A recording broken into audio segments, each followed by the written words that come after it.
Mayang adlaw sa tanan no. Unsa may ato gi hapyod-hapyod diha karon. Ako dire diha sa akong backyard. Niya naghapuhap sa akong pinalangga nga Verdugo huts. Okay. Siguro daghan kayo ang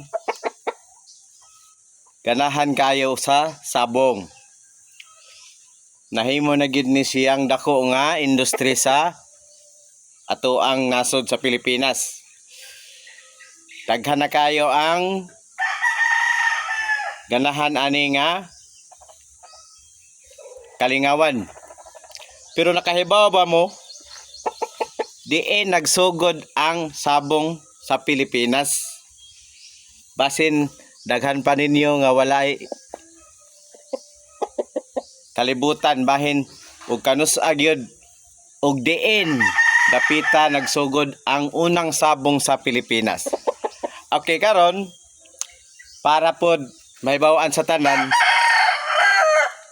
ako sad lakbit dire for the sake sa public nga makahibaw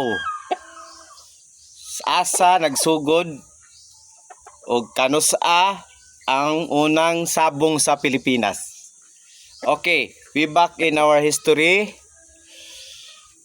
during Spanish period niari ang mga Kastila. Okay. Pinanguluhan ni Magellan. Okay, balik ta sa atong history no. Okay. So, ang unang doon na siya'y kay bawo mo ato during that time doon na siya'y crew. Mura bitog documenter.